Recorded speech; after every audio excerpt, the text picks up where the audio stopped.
ساتھ جمہوریت کا قتل کر رہے تھے۔ معافی چاہتا ہوں، میں آپ کے ساتھ برابر کا شریک ہوں۔ خطائیں اگر ہماری ہیں وہ ایسی نہیں ہیں کہ ہم ایک دوسرے کو الزام دیتے رہیں۔ آج اگر پاکستان تحریک انصاف کے ساتھی شکایت کر رہے ہیں، ان کا لیڈر جیل میں اس حالت میں ہے، اور چونکہ کل ہی آپ ملاقات کر چکے ہیں، ملاقات کر کے بھی آئے ہیں، تو اس ملاقات کی فوری خبر جو ان کی طرف سے آئی وہ واقعی قابل قبول نہیں ہو سکتی۔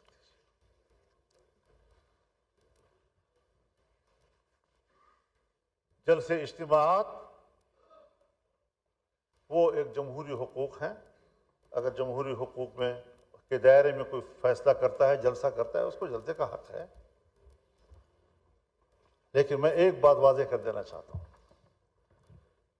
کہ اگر میاں نواز شریف صاحب پر ظلم ہوتا ہے، میاں شہباز شریف صاحب پر ظلم ہوتا ہے، آصف علی زرداری صاحب اور ان کی بہن کے ساتھ، ان کی جماعت کے سینئرز کے ساتھ زیادتی اور ظلم ہوتا ہے،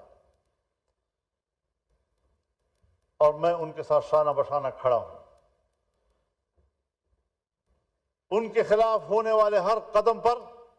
میں نے فرنٹ لائن پر لڑائی لڑی ہے۔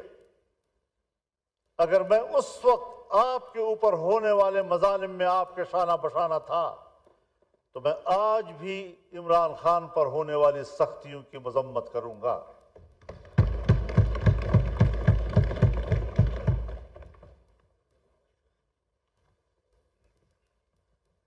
اس میں کوئی شک نہیں ہے کہ ایسے حالات پیدا کیے گئے کہ اپوزیشن تقسیم ہو جائے، لیکن میں نے نہ حکومت اور اپوزیشن کو تقسیم ہونے دیا ہے، اور نہ اپوزیشن کو آپس میں تقسیم ہونے دیا ہے، اور نہ پیپلز پارٹی اور مسلم لیگ کو آپس میں تقسیم ہونے دیا ہے۔ میں نے پیپلز پارٹی سے بھی، بلکہ حکومت سے بھی درخواست کی تھی کہ آپ یہ مسودہ شنگھائی کوآپریشن کانفرنس کے بعد کریں۔ میں نے پی ٹی آئی سے بھی درخواست کی تھی کہ ان دنوں میں آپ کسی قسم کا کوئی مظاہرہ نہ کریں۔ کیوں؟ باہر سے مہمان آ رہے ہیں، مہمان ویسے بھی قابل قدر ہوتا ہے۔ گھر میں بھی اگر بھائیوں کے اندر اور عزیزوں کے اندر میں تھوڑی سی کوئی خلش ہوتی بھی ہے، تو بھی جب مہمان آتا ہے تو وہ مل کر اس کی خدمت کرتے ہیں، اس کی عزت کرتے ہیں، تو پھر گھر کے داخلی اختلافات اور ناراضگیاں بھول جاتے ہیں۔ یہ ہمارے معاشرے کا اساس ہے، اور میں نے اسی بنیاد پر یہ بات کہی تھی۔ میں شکر گزار ہوں جناب شہباز شریف صاحب کہ آپ نے اس مسودے کو ان دنوں میں اس پر کام کرنا چھوڑ دیا اور اس کو مؤخر کر دیا تھا۔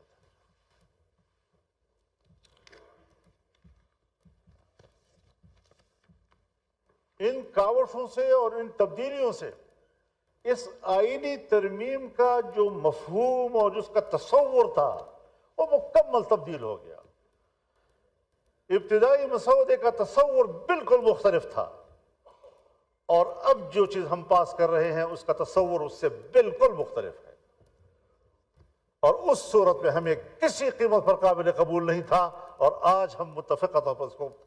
دستاویز بنا کر اسمبلی سے پاس کرانا چاہتے ہیں، پارلیمنٹ سے پاس کرانا چاہتے ہیں۔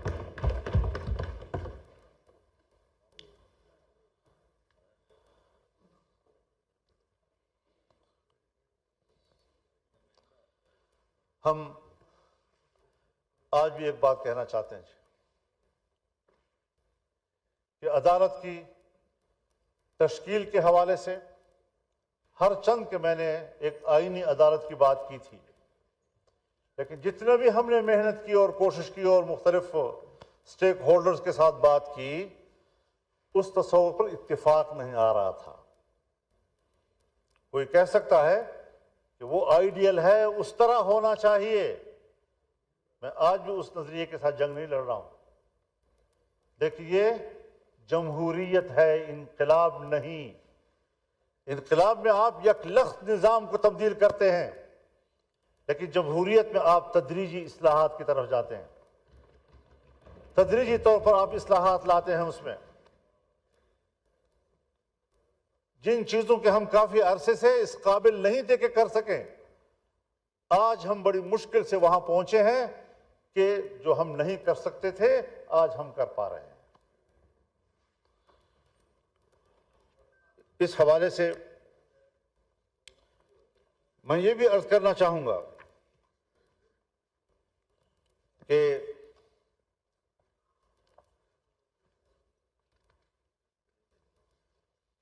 پارلیمنٹ کو ایک بہت بڑا شرف حاصل ہو رہا ہے، اس پورے پارلیمنٹ کو ایک شرف حاصل ہو رہا ہے، اور پوری پارلیمنٹ جو اسلامی جمہوریہ پاکستان کی پارلیمنٹ ہے،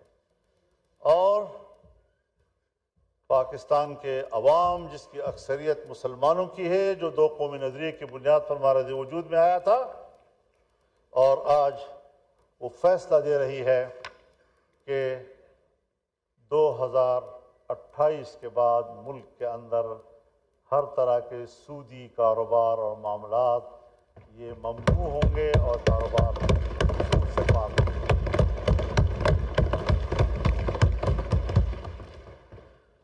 یہ آج بہت بڑا فیصلہ ہم نے کیا ہے، ہمارے کورٹ نے فیصلہ کیا، 1997 میں فیصلہ کیا، لیکن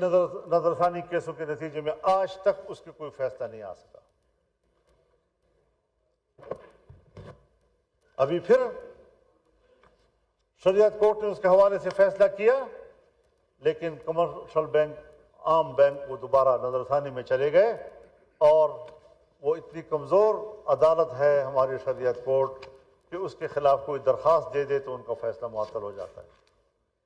اب اس کو مضبوط بنانا ہے، اور اللہ تعالیٰ نے بڑے واضح طور پر فرمایا ہے، یا ایھا الذین آمنوا اتقوا اللہ وذروا ما بقی من الربا ان کنتم مؤمنین، کہ اللہ سے ڈرو اور تمہارے ذمے جو سود کا کوئی مال ہے اس کو چھوڑ دو اگر تم ایمان والے ہو، اور اگر نہیں کرتے فإن لم تفعلوا فأذنوا بحرب من اللہ ورسولہ، اگر تم یہ کاروبار نہیں چھوڑتے تو پھر اللہ کے ساتھ جنگ کے لیے تیار ہو۔ اور مفسرین نے لکھا ہے کہ سودی کاروبار کرنے والے آخرت میں جب اللہ کے سامنے پیش ہوں گے تو اللہ کہے گا تلوار اٹھاؤ، لڑو میرے ساتھ،